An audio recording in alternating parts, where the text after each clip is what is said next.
नमस्कार. मालिकेच्या पुढील काही भागांमध्ये आपल्याला खूपच जबरदस्त असा ट्विस्ट पाहायला मिळणार आहे, ज्याची कोणी कधी कल्पनाही केलेली नव्हती. कारण या नागराजने खूप मोठं कांड केलेलं आहे. या नागराजला त्या गोष्टीसाठी चांगली जन्माची अद्दल घडणार आहे.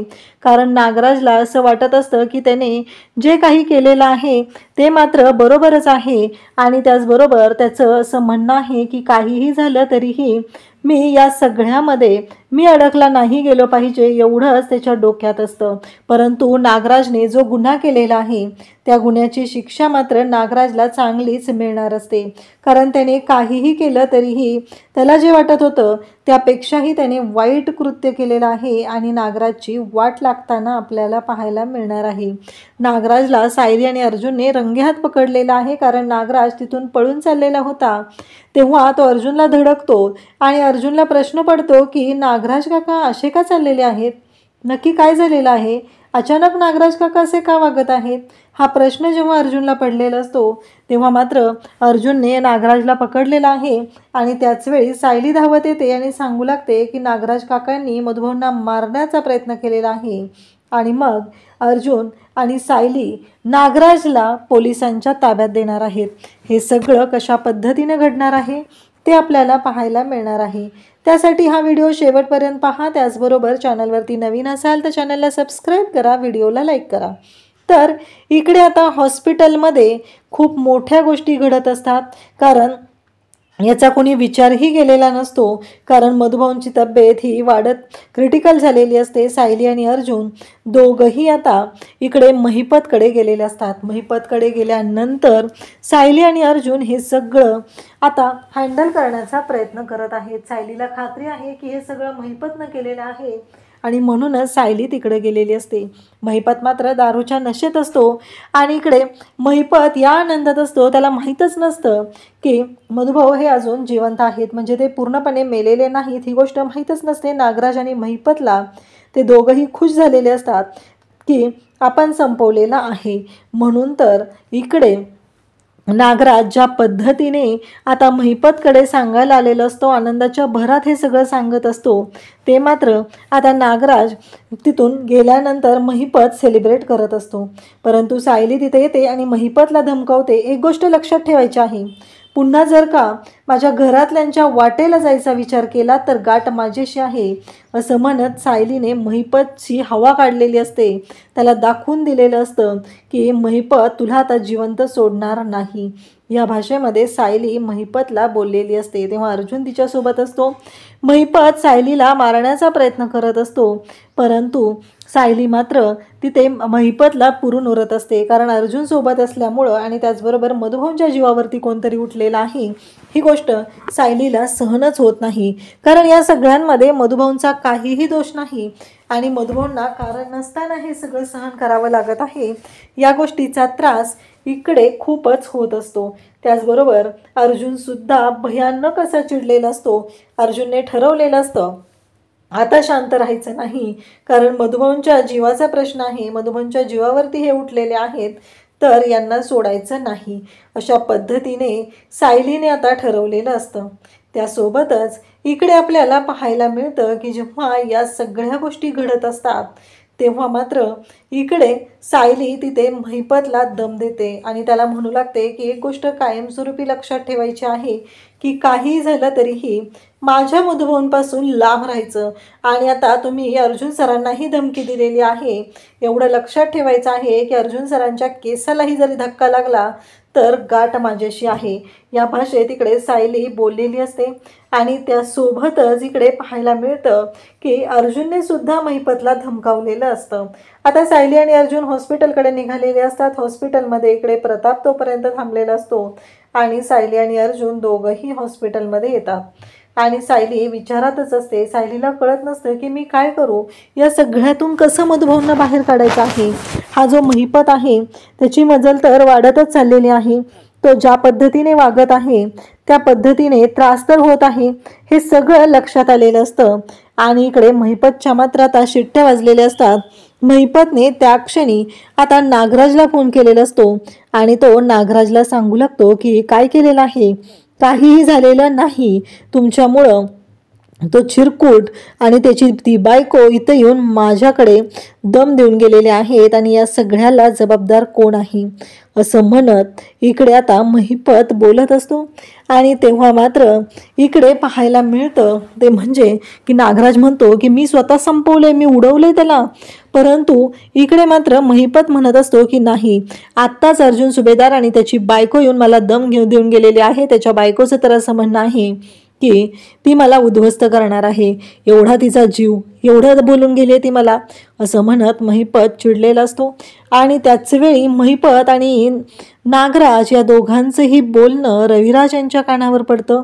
रविराजांना धक्का बसतो. रविराज म्हणतात की हे सगळं काय चाललंय, हा नागराज कोणाशी बोलतोय, नक्की याच्या डोक्यात काय चालू आहे, हे सगळं बोलत असतो. आणि त्याच वेळी इकडे आता नागराजने ठरवलेलं असतं की आता काही जाऊन हॉस्पिटलमध्ये जाऊन संपवलं पाहिजे, कारण त्याच्या डोक्यात एवढंच सुरू आहे.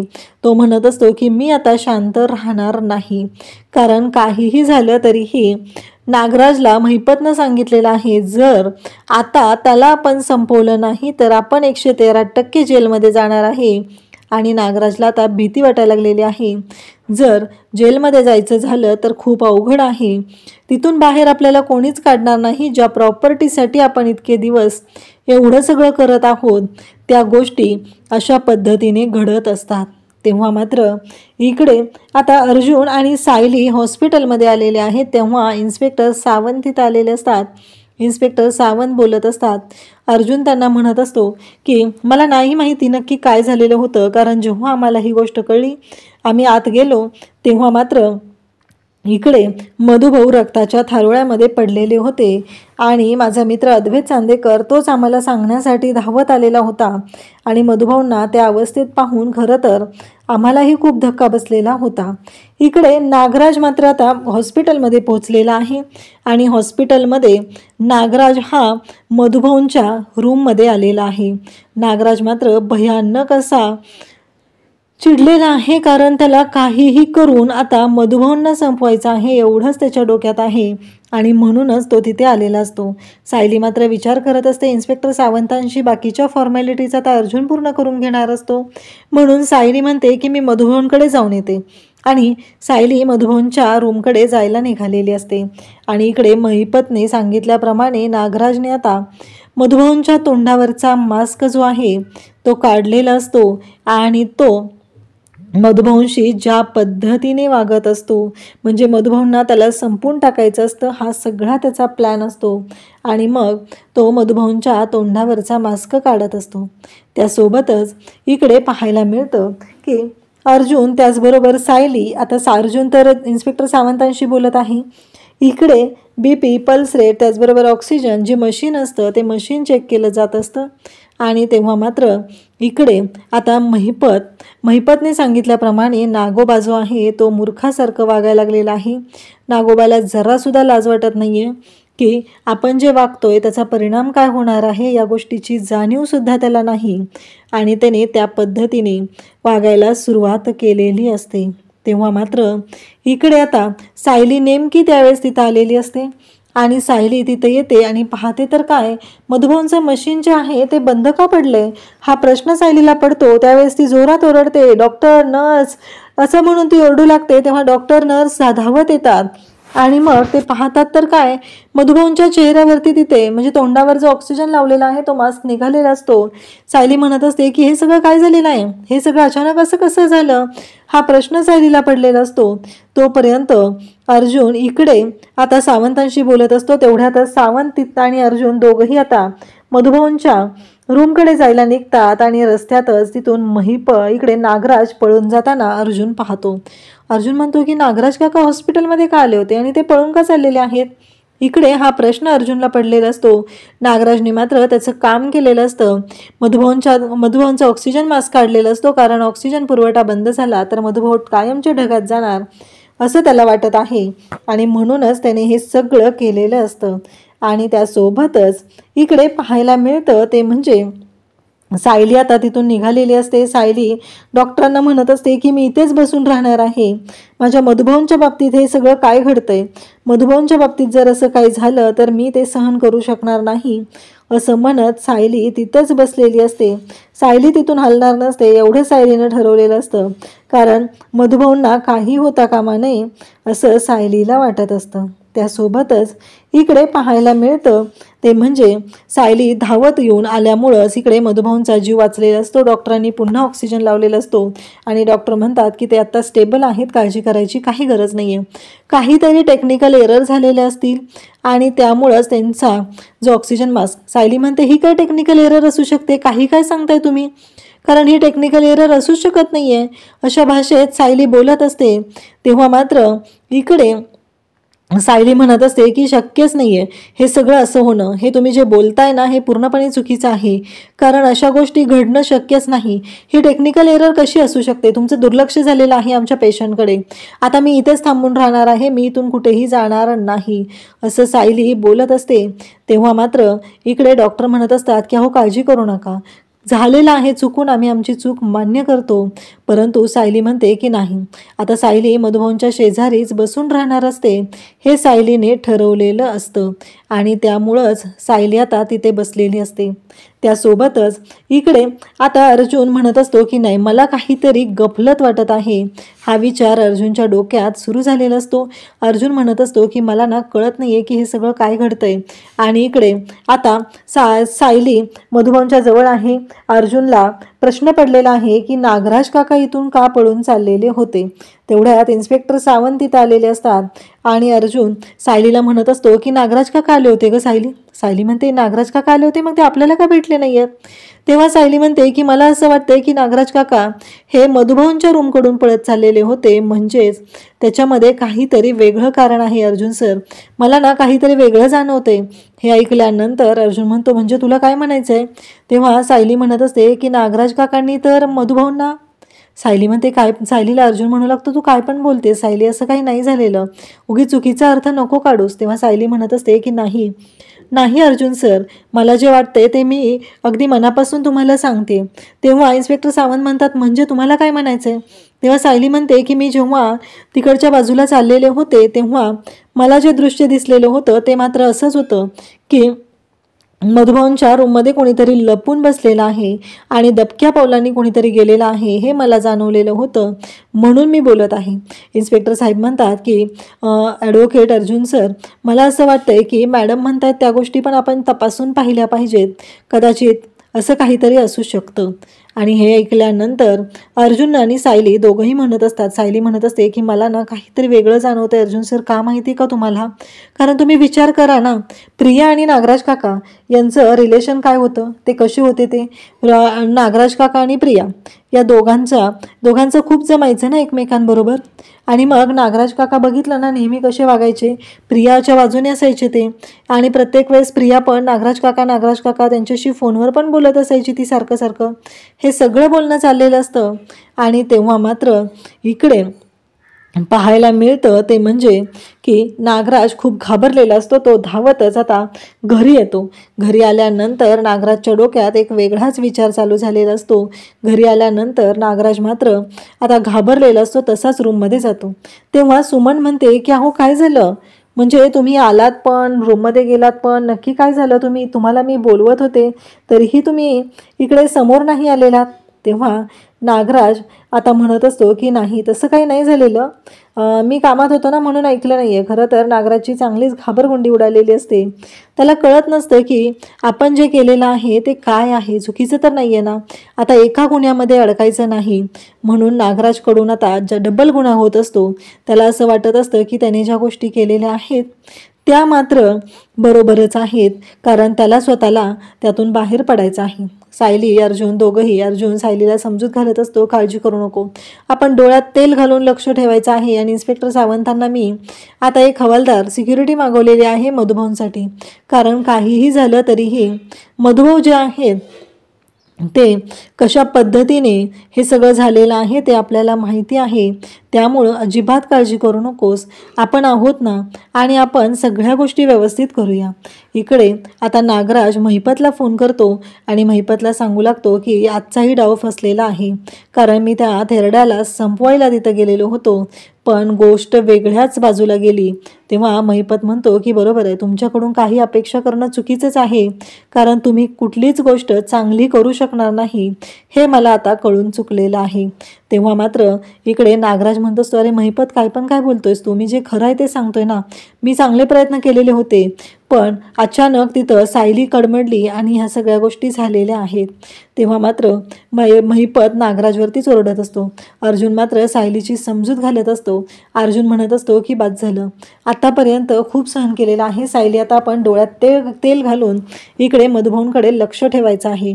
काहीही झालं तरीही मधुभाऊंना काही होऊ द्यायचं नाही. लवकरच मधुभाऊ बरं होणे गरजेचं आहे, कारण अर्जुनच्या डोक्यात वेगळं सुरू असतं.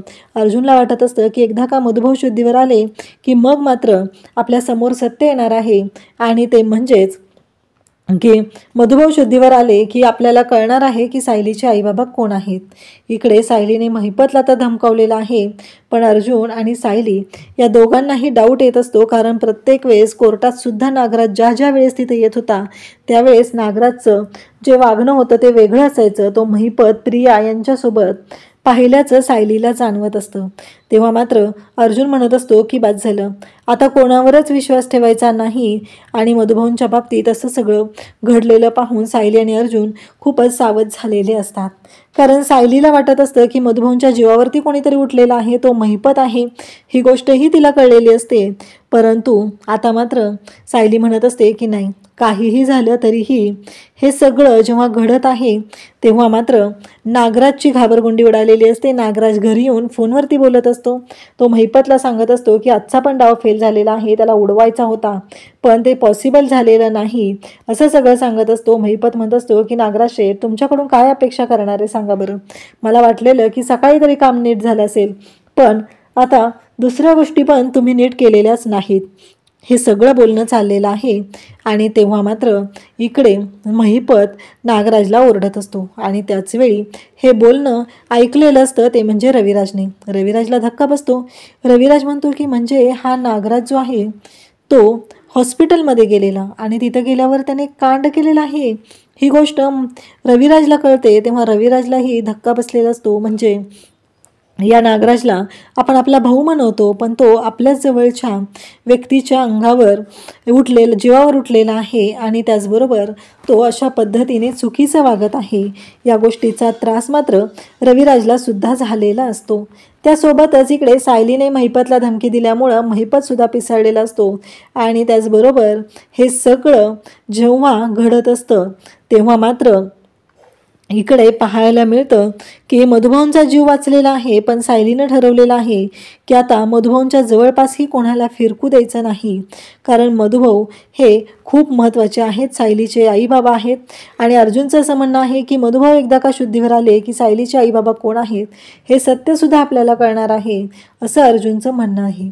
त्याचबरोबर इकडे आता वाट लागलेली असते ती म्हणजे नागराजची. रविराजने बोलणं ऐकलेलं असतं. इकडे अर्जुन CCTV फुटेज मधुभाऊंच्या रूममधलं पाहतो, तेव्हा त्याच्या लक्षात येतं की तिथे नागराज आलेला होता आणि त्याने ऑक्सिजन मास्क काढलेला आहे. तेव्हा मात्र आता अर्जुनला धक्का बसतो. अर्जुन म्हणतो की नाही, आता मी शांत राहणार नाही. आणि मग इन्स्पेक्टर सावंतांना तो सांगतो की काढा, अटक वॉरंट काढा यांचं, आणि त्यांना पोलिसांच्या ताब्यात घेऊन जा, त्याला जेलमध्ये जाऊ द्या, त्याला खडी फोडली पाहिजे, कारण त्याने ज्या पद्धतीने काम केलेलं आहे ते मात्र खूप भयानक असं आहे. आणि इकडे आता जेव्हा रविराज सगळेजण घरी असतात, नागराजला माहीतच नसतं की पोलीस येणार आहेत. नागराज मात्र अगदी निवांतपणे जेवत बसलेला असतो, आणि तेव्हा मात्र पोलीस तिथे येतात आणि नागराजच्या शिट्ट्या वाजतात. अर्जुनने रीतसर पोलीस कंप्लेंट नोंदवलेली आहे, आणि अर्जुनने दाखवून दिलेलं आहे की काहीही झालं तरीही आता मी शांत राहणार नाही. आणि इकडे नागराजच्या शिट्ट्या वाजायला सुरुवात झाली. थँक्यू. नमस्कार.